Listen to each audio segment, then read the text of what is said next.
The story of a young prince with great ambition. A king who took power by force. A ruler who built his legacy in the form of a spectacular temple. Towering 100 feet above the Taj Mahal and containing more stone than the Great Pyramid of Giza. It is the largest sacred structure anywhere on the face of the earth. Cambodia's extraordinary Angkor Wat. Early Western visitors were so awestruck by the ancient temple, they believed it was built by Alexander the Great or the ancient Romans. Of course, they were wrong. The builders of Angkor Wat were the ancient Khmer, the great and mysterious civilization that dominated much of Southeast Asia for 6 centuries and left behind one of the greatest architectural wonders ever created by human hands.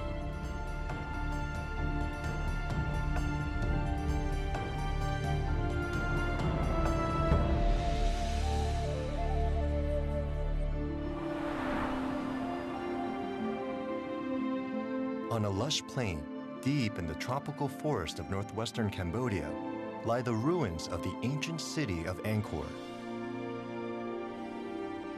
Once the sprawling capital of the vast Khmer Empire, Angkor was the largest city in the world.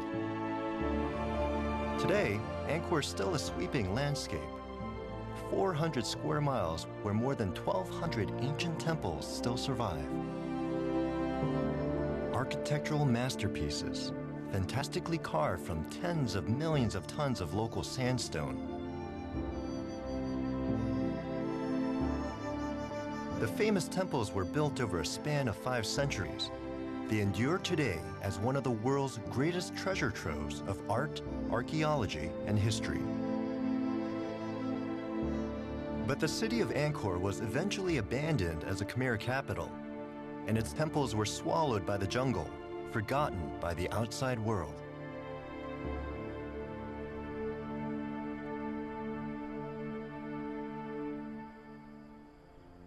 Not until the 19th century was the most famous of all the Angkor structures brought to the attention of the West. In January of 1860, the French naturalist Henri Mouhot wrote, "One of these temples, a rival to that of Solomon and erected by some ancient Michelangelo, might take an honorable place beside our most beautiful buildings. It is grander than anything left to us by Greece or Rome."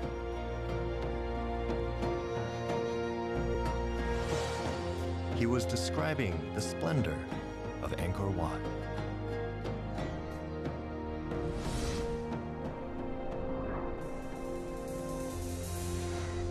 When Smithsonian Magazine listed 28 places to see before you die, it called Angkor Wat a temple so magnificent it could only have been built by divine inspiration.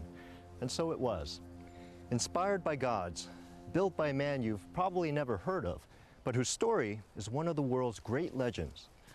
Hi, my name is Yul Kwon, and it's my honor to take you on a journey back in time to discover the secrets of Angkor and relive the adventures of its creator, a ruler called Suryavarman II. 900 years ago, he led the Khmer Empire in what is today Cambodia, and this temple is his legacy. More than 1 million people visit here every year, overcome by its size and grandeur. But if you think this place is beautiful now, just wait till you see it in its glory days. This is a story of Angkor Wat. In the 12th century AD, a young man with royal blood was coming of age in the Khmer countryside.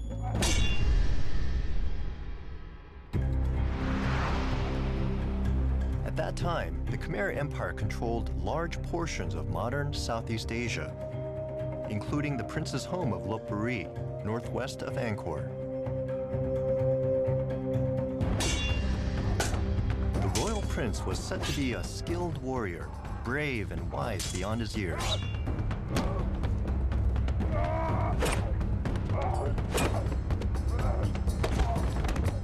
He came to the attention of a prominent Hindu priest, Divakara Pandita, a religious leader with great influence in matters of state.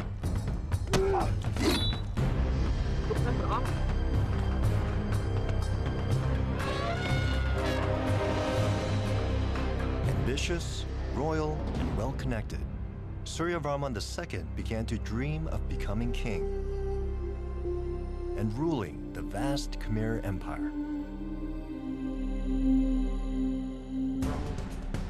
Under the rule of Dharanendravarman, the turn of the 12th century was a time of chaos and fragmentation in the kingdom. His reign was marked by power struggles and turmoil.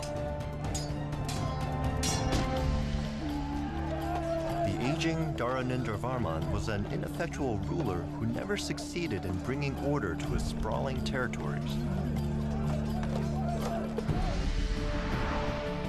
Opposing factions arose throughout the empire. The young prince's clan gained influence in the north, while the older royal clans were pushed south. Divakara Pandita and other powerful priests backed the young prince, hoping he could unify the empire and bring harmony to the fractured kingdom.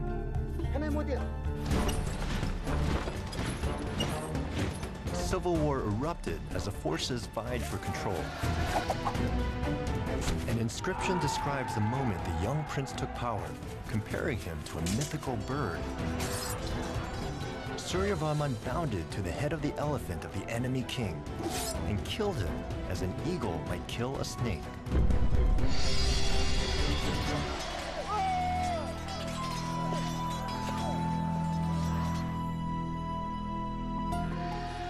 Suryavarman II was only 17 years old when he seized control of the Khmer Empire in 1113 AD. This is him right here. Easy to miss among the mile of gods and spirits carved into Angkor's walls. It wasn't unusual at the time for a rebel to become king, but for Suryavarman II, killing the former king was only the first stage. He still had to conquer the rest of an empire that was in utter disarray. The crown would only be his if he could end the turmoil and unify the land. It took 6 long years for Suryavarman II to solidify his control over the vast empire and conquer the southern factions. But now, at last, the entire Khmer Empire was united under a single ruler, and peace was finally restored. Suryavarman's soldiers and subjects took an oath of loyalty that strengthened his realm. We will serve no other king. We will sacrifice our lives for our king in the face of war. We will be reborn in the 32 hells if we break our oath.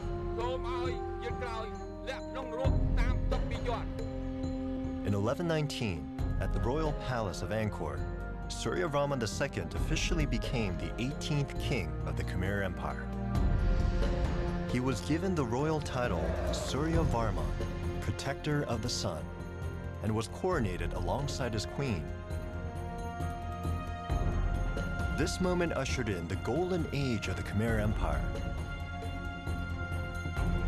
Suryavarman II was only 23 years old when he was crowned ruler of one of the greatest empires of Asia. Just as Khmer kings had done for centuries, Suryavarman II ruled from Angkor, the seat of the Khmer Empire. But its soul resided in another place. Traditionally, newly crowned Khmer rulers would make a pilgrimage to the sacred Phnom Kulen, a mountain range 25 miles northeast of Angkor. 3 centuries before Suryavarman II, the empire's first monarch, Jayavarman II, came to the same mountain on a similar spiritual journey. Here, a sacred ritual anointed him the first supreme ruler, an event that marked the founding of the Khmer Empire. This hallowed spot had deep religious and political significance for the Khmer, and is still considered holy by modern Cambodians. This river was a source of the ingenious water system that was key to the wealth and success of the entire region.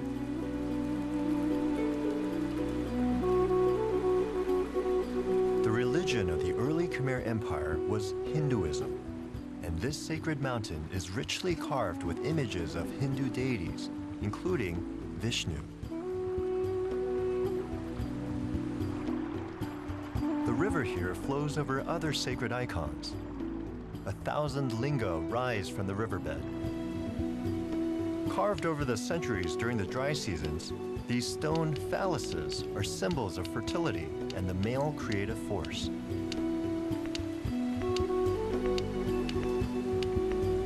The corresponding female symbol is a yoni, a vessel shape that represents feminine creative energy.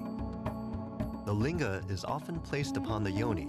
Together, the two forms symbolize the indivisible connection between male and female, the union from which all life springs. Waters that washed over these sacred stone carvings were thought to carry fertility and abundance to the lands of the empire. Metaphorically, these waters also conveyed the power of the king throughout his kingdom.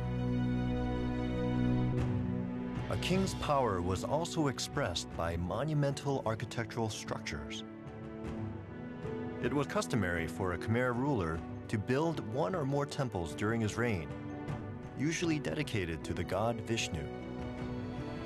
The third Khmer king, Indravarman, built this red brick temple in 879 AD. It's called Priako, and he built it in honor of his ancestors. Bindaya Suri Temple was built more than a century later. Its name means Citadel of Beauty. Its famous carvings are still considered among the highest achievements of Khmer art. The 9th century Baekong Temple, with its massive moat, may have inspired Suryavarman II. When it came time for the newly crowned king to begin planning for his temple, he decided to create a structure that would exceed all other temples in both size and grandeur. He entrusted this ambitious undertaking to the same Brahmin priest who helped him take the throne. Divakara Pandita would oversee the planning and construction of Angkor Wat.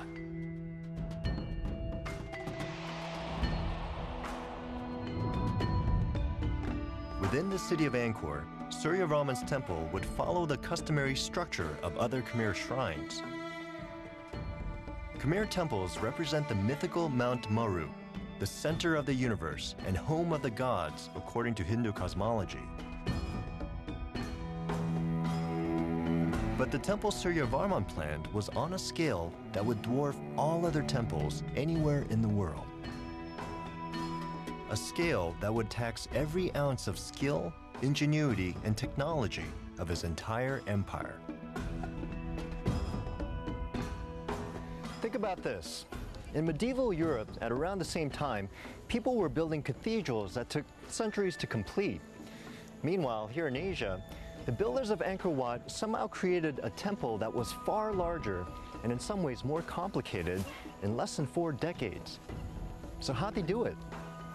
Well, archaeologists and engineers have been trying to solve the mysteries of Angkor Wat's construction since the 19th century, and they've managed to uncover some, but not all of its secrets. It was around the year 1120 AD when an army of construction workers took on what must have seemed like mission impossible. On a swampy forest plain, they would build the largest sacred structure in the known world.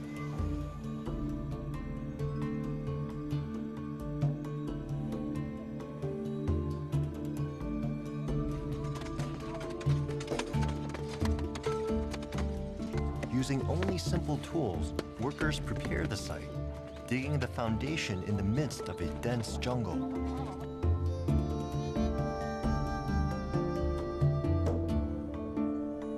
One clue to exactly how they prepared the foundation was discovered in the nearby Bayon Temple, built several decades after Angkor Wat. In this carving, laborers work side by side, beating the ground with long wooden poles. It's believed the relief illustrates how the builder solved one of the most vexing problems of Angkor Wat's construction. Workers used sticks to tamp down and compact the wet soil, creating a more suitable foundation. dug a massive hole in the ground 33 feet deep, filled it with layers of sand, pebbles, and clay, and compacted it until it was hard. This allowed excess water to drain and also stabilize the surface. It was only after the foundation was laid that the structure's elaborate design was finalized. The massive compound would be almost a square mile and would be surrounded by a moat 660 feet wide. Only a ruler with Suryavarman II's might, power, and vision could have imagined a building constructed on this grand a scale. It is estimated the building required more than 5 million tons of raw materials. Where did the ancient temple builders mine such a tremendous amount of stone?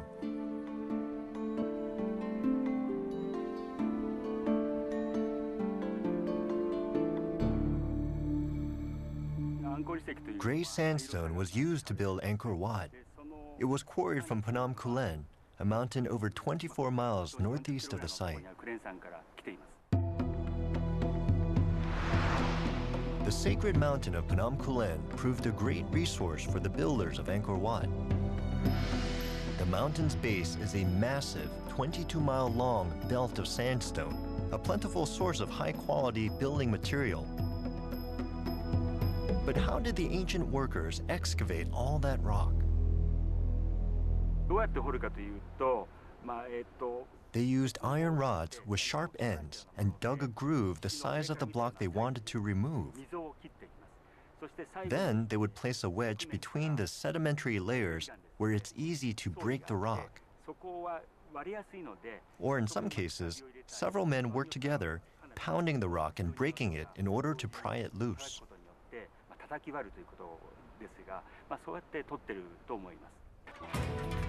With only hand tools, workers removed vast amounts of rock from the mountain. It is estimated that it took a stone cutter at least 10 days just to carve a groove around one block of stone weighing more than a ton. After the groove was carved, a wedge was placed in the groove so the rock could be separated. It took a workforce of thousands to cut just a few hundred blocks of stone each day. More than 600,000 high-quality sandstone blocks were used in the construction of Angkor Wat. 5 million tons of sandstone. Because the builders used no mortar, blocks had to be precisely cut with utterly smooth surfaces. A system lifted a stone block just slightly above another stone, and then workers pushed it back and forth in order to grind the two surfaces and make it smooth. Another relief in Bayon Temple has a detailed depiction of how this method worked. Workers used poles and ropes to lift one stone just above another. Then the top stone was rubbed back and forth against the stone below. After thousands of repetitions, the block obtained a smooth surface.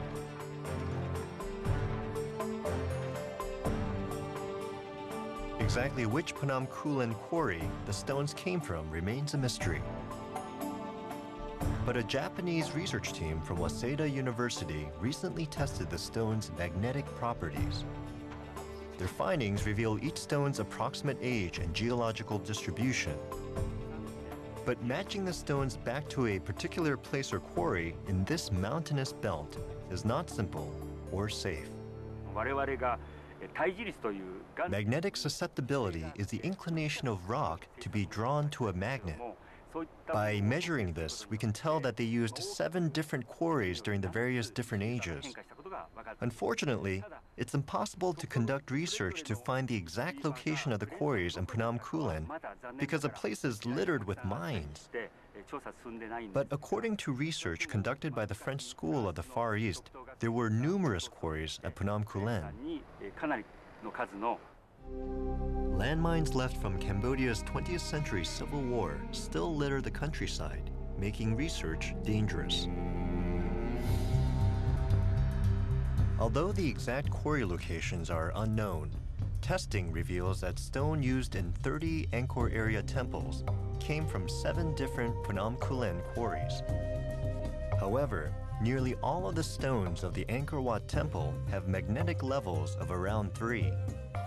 This means that the stones used to build the Angkor Wat temple almost certainly came from a single quarry in the Mount Kulen region.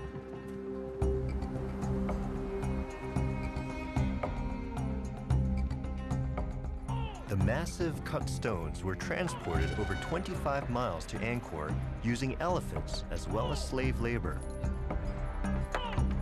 Rods were drilled into the huge blocks so they could be pushed and pulled. Laborers also used bamboo rafts to float the stone on a labyrinth of canals and rivers. A river called the Siem Reap flows most of the way to the building site and then connects to a large natural lake just south of Angkor. After a journey of several weeks, they enter the last canal, and the rafts reach their final destination at Angkor Wat. Over the 37 years it took to build the temple, experts estimate that at least 20,000 people a day were needed. A throng of people who had to be transported, housed, and fed. It was a huge workforce by 12th century standards. This great labor force suggests the city as a whole also had a large population. But how large? One clue comes from a nearby temple, built later the same century. According to an inscription in Preah Khan, 97,480 village personnel were assigned to the smaller temple, while 100,000 farmers and slaves contributed to the temple's maintenance. Based on this, experts estimate that the population of the Khmer capital was at least 700,000. This means Angkor's population probably exceeded that of all 12th century cities. Paris had only 100,000 people at the time, and London had just 70,000. Only China's Kaifeng city was similar in size. One secret to how Angkor supported this large population lies in an ingenious system of waterways. Then, as now, agriculture centered on rice grown on the Angkor Plain. In addition to rice, other grains, fruits, and vegetables were also cultivated, just as they are today.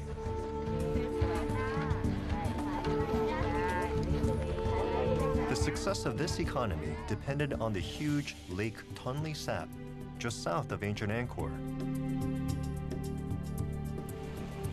Irrigation canals assured one or more harvests, even in drought years. The lake was also a rich source of food. A 13th century visitor wrote, "The lake waters are so full of fish, it is difficult to row your boat." Suryavarman's kingdom was strong and wealthy, but could it really build so massive a temple on a scale never before seen? The young king was determined to see Angkor Wat completed in his lifetime. And his ambition was not limited to temple building. He also sought to extend his kingdom's borders. He was drawn to the eastern edge of the empire, where an invasion and conquest would have been a political asset. Occupying what is now South Vietnam, the powerful Champa kingdom controlled the coast and trade routes long coveted by the Khmer. Beginning early in his reign, Suryavarman II led a series of invasions into neighboring territories. According to inscriptions, in one battle, the king led a force of 700 ships and 20,000 soldiers.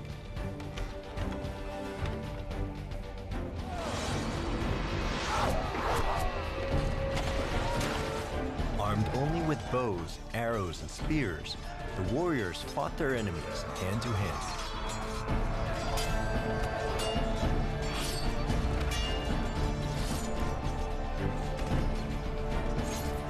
Another inscription describes a different invasion in Suryavarman's career.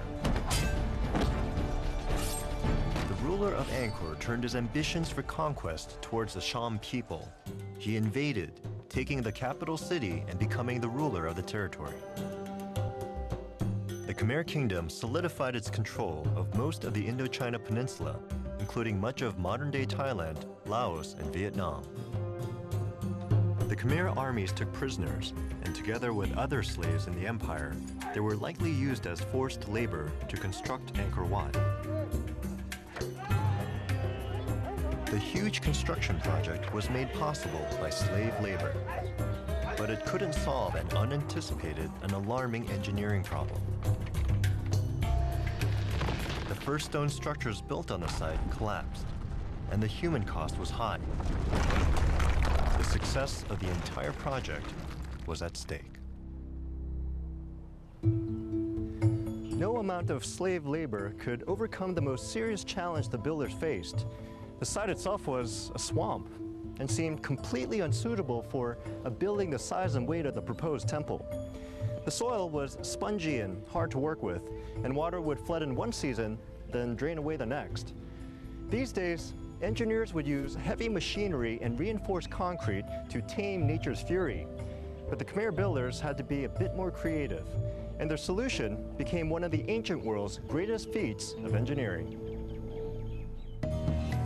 Angkor Wat is surrounded by a gigantic moat. More than 600 feet wide, it contains tens of millions of gallons of water. To the Hindu, the original designers of the temple, the moat symbolized the cosmic ocean. But besides its religious significance, it turns out the moat also has a practical purpose. Because this is swampland, without the moat, the monsoon rains would seep into the earth and push the buildings up. Then, in the dry season, the water would drain out of the land, making the buildings crumble. The huge moat surrounding the complex actually stabilizes the water content of the earth under the temple, keeping it consistent year-round so the earth doesn't heave. And they found other remarkable solutions to the challenges of pre-industrial construction. We have an artificial mountain, and we are sitting on the first floor.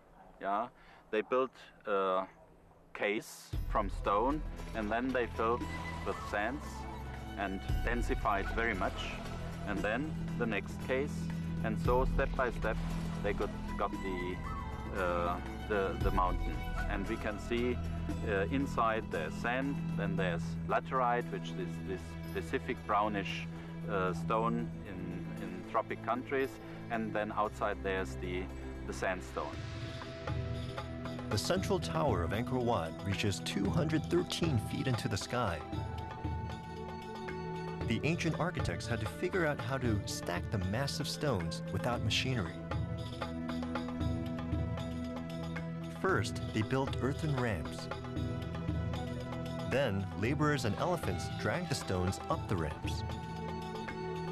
Finally, it's believed they erected scaffolding and lifted each stone to the top. Remarkably, the temple was built from the inside out.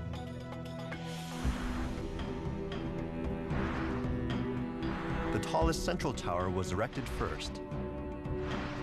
Then the surrounding towers were built, and finally the outer galleries and walls were added.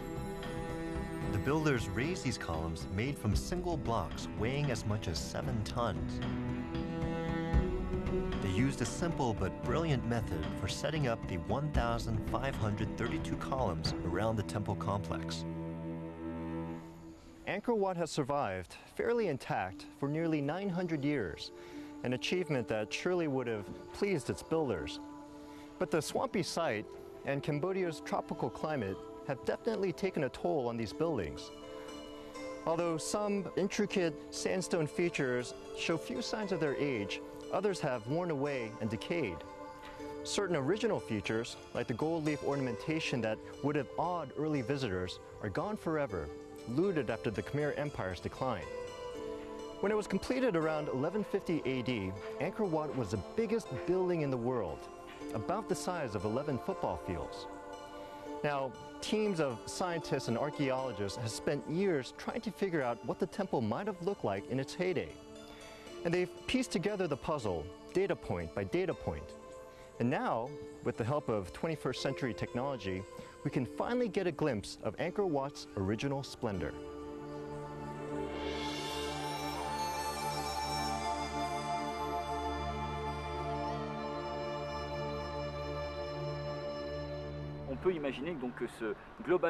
Many of the structures were close to white, but some of the sculptures were glazed in many colors.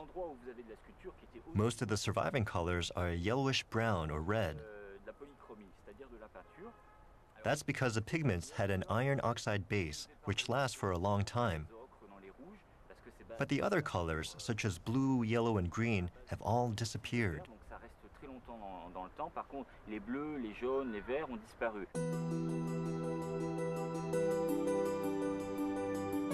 The exterior walls and columns were most likely white from a coating of lime. But it was the roofing material that dominated the look of the temple. The towers were most likely covered in gold, which deteriorated over the centuries after Angkor Wat was built. Some historians believe that the towers may even have been re-gilded by one or more of the rulers who followed Suryavarman II. It is easy to imagine that the plaster on all of the towers was used as a base layer for the gilding, which made the entire structure extremely ornate and visually striking. This computer image was created based on the opinions and research of scholars. White plastered walls contrast with the golden lintels and towers. On a bright day, the entire temple would have sparkled in the sun. Suryavarman II didn't live to see his fantastic temple completed, but he probably saw it in the later stages of construction. What did the king feel as he saw this magnificent structure taking shape? It was a palace fit for a god.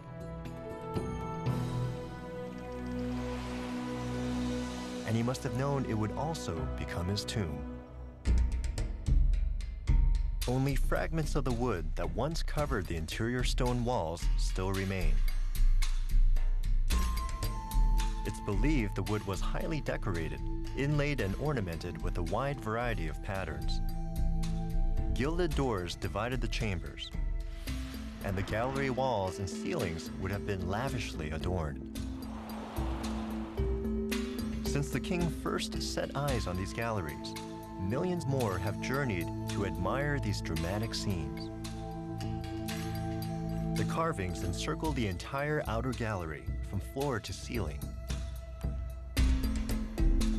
Measuring 2,600 feet, it is the longest continuous bas-relief in the world.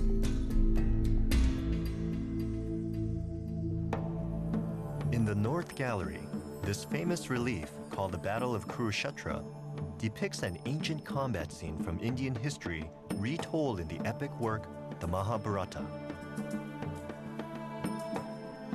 Angkor Wat's walls are covered with 12,900 square feet of bas-relief carvings.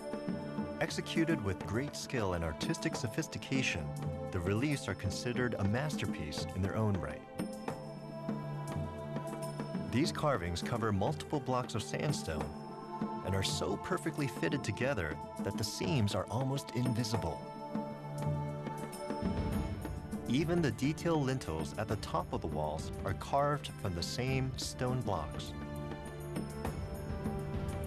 Each artist would cut away layers of the wall and then carve the reliefs directly into the stone.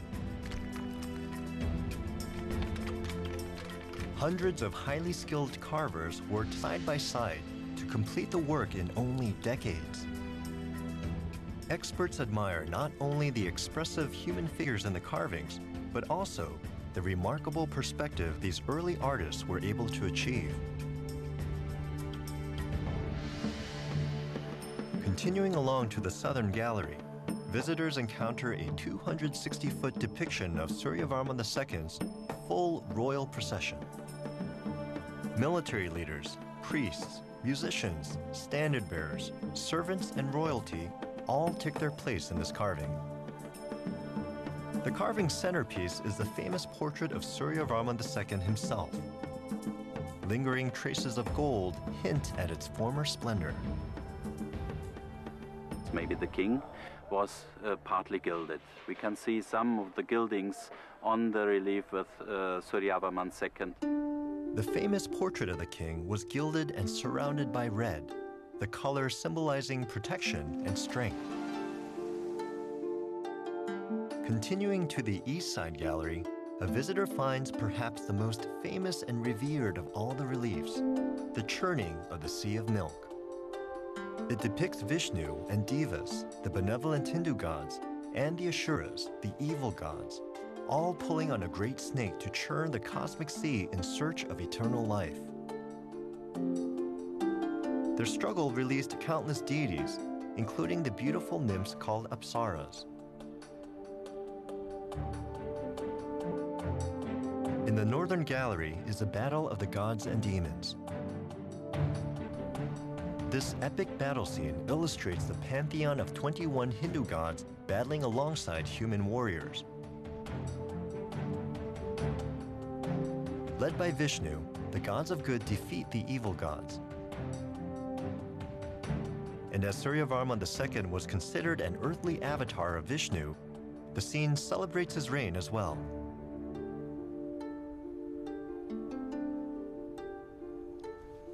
It could be said that the entire temple of Angkor Wat is a single work of art.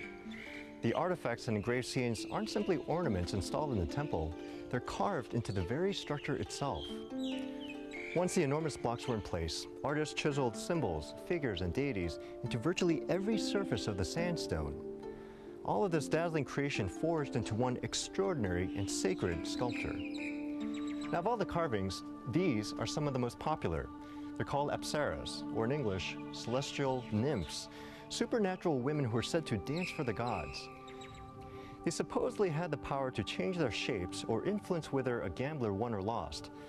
But someone wasn't taking any chances. There are nearly 1,800 of them depicted all around the temple.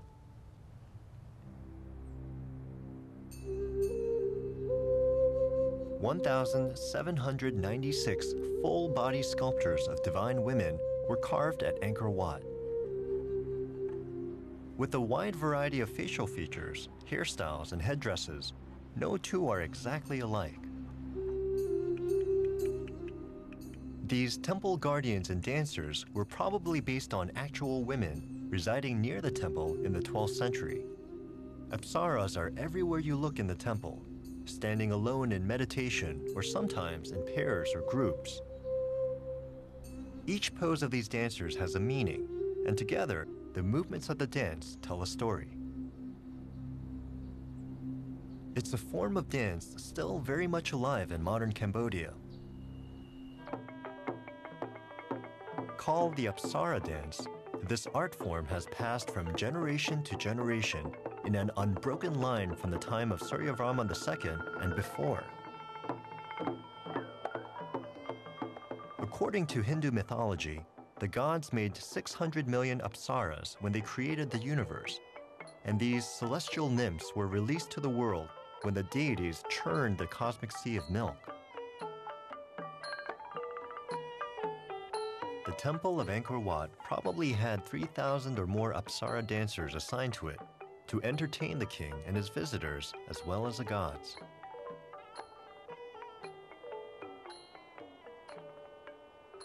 The Apsara dance almost died out in the 1970s during Cambodia's Khmer Rouge regime. Dancers at the time were targeted as intellectuals and elitists, and they were killed. Today, this ancient dance is once again a visible part of Cambodian culture. It has been recently revived by dancers studying Apsara carvings at Angkor Wat. Leaving behind the outer galleries, a visitor would next reach the second level of Angkor Wat. Here, columns border a cross-shaped gallery that mimics the layout of the temple's central level. These galleries lead the way to a large pool where the king and the Brahmins purify themselves before performing rituals to the gods. Here, lingering traces of colors that covered the surfaces suggest how the temple once looked. At the center of the cruciform gallery is a column which is colored in 5 layers of paint that alternates between white and red. First, they used red pigment on a white background. In the next generation, they painted using red pigment on a white background again. Although we don't know why, they finally covered everything in white, so it currently looks pink. Every trace of ancient residue adds clues to Angkor Wat's glory, as its royal patron once saw it. As in many Hindu temples, the 5 towers of Angkor Wat represent the 5 peaks of sacred Mount Meru, the residence of the gods in the ancient tradition. The highest tower soars as high as Notre Dame Cathedral. In all, 10 stairways lead to the central tower, a deviation from temples built earlier, such as the 11th century Bapwan. In the case of Bapwan, the 4 stairways on the 4 sides were added later on because of safety issues. The stairways were added in order to solve problems which arose during the construction of Bapwan. But in Angkor Wat, they were included in the plans from the very beginning of construction. As a result, a new and very special style of architecture was created. All the stairways, except those in the central corridor, are too steep to climb with ease. These features are thought to be a reminder that the path to enlightenment is not easy.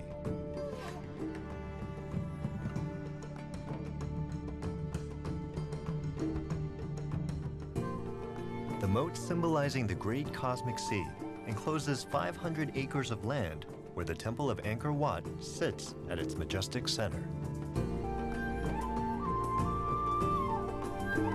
Although it is now a Buddhist sanctuary, Angkor Wat was built as a Hindu temple honoring Vishnu, the Hindu god Suryavarman II was closely associated with.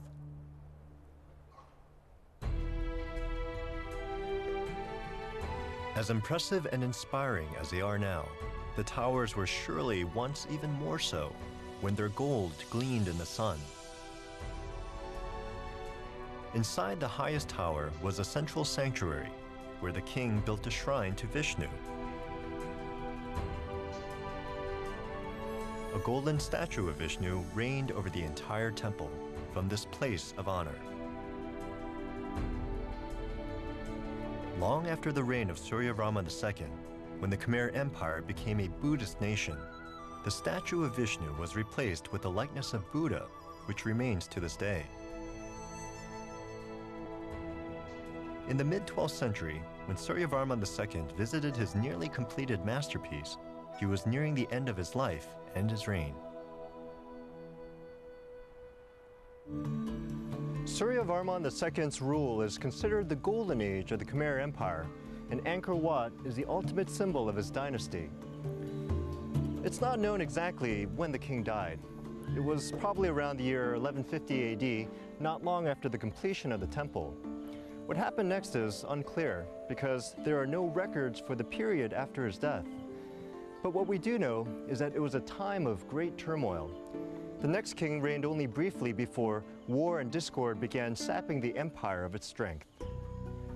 Suryavarman had conquered his part of the world, expanded his empire, and successfully created one of the world's greatest monuments.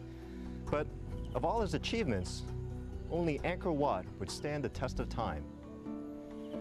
The image of Angkor Wat has graced the Cambodian flag since 1953, and it remains a source of great pride for modern Cambodians.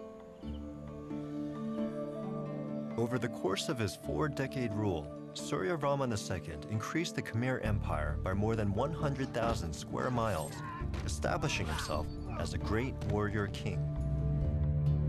When he was entombed in his own greatest creation, he was given the posthumous name Parama Vishnuloka, or he who has entered the heavenly world of Vishnu.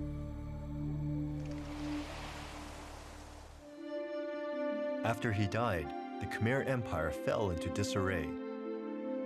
Opposing factions vied for power, and the country suffered invasions by neighboring forces. Today, Angkor Wat is a cherished reminder of the Khmer Empire's past glory and a source of great pride in modern Cambodia.